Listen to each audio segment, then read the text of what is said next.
નમસ્કાર ઉમેદવાર મિત્રો, ગુજરાત પોલીસ ભરતી 2026ની અપડેટ વિશે જાણીએ।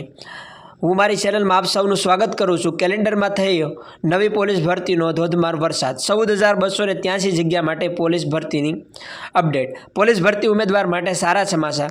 પોલીસ નવી ભરતી સરકારના 10 વર્ષ ભરતી કેલેન્ડર મુજબ ગુરુ વિભાગમાં 1 લાખ નવી ભરતી 2033 સુધીમાં અને પીએસઆઈની 4500 જગ્યાઓ, પોલીસ બિન હથિયારી 40,000, પોલીસ હથિયારી 23,000 અને ધ્વલ મારુના ટ્વિટર દ્વારા જણાવવામાં આવેલ છે કે લોકરક્ષક ભરતી એટલે કે એલઆરડી કોન્સ્ટેબલ 2026 મહત્વપૂર્ણ અપડેટ। રાજ્યના કાયદા અને વ્યવસ્થા જાળવવાની પ્રાથમિકતા અને ધ્યાનમાં રાખીને ગૃહ વિભાગ આગામી ભરતી માટે રોડમેપ તૈયાર કર્યો છે। થોડા સમય પહેલાં જ અમારા દ્વારા ટ્વીટમાં માધ્યમથી આ ભરતી વિશે માહિતી આપી હતી કે આટલી ભરતીઓ આ ગૃહ વિભાગના કેલેન્ડર દ્વારા આપવામાં આવેલ છે। માહિતી મુજબ આ વાત સત્ય સાબિત થાય છે, જે પહેલાં ધ્વલમારુના ટ્વિટર દ્વારા જણાવવામાં આવેલ હતી। ભરતીનો વ્યાપ કેટલો રહેશે તેની માહિતી આપણે જાણીએ।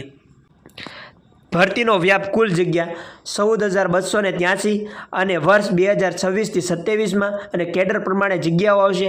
હથિયારી લોકરક્ષક અને બિન હથિયારી લોકરક્ષક અને એસઆરપીએફ અને હથિયારી અને વાયરલેસ પીએસઆઈ, ટેકનિકલ ઓપરેટર અને પીએસઆઈ એમટી એટલે મોટર ટ્રાન્સપોર્ટની જગ્યાઓ પણ આવશે।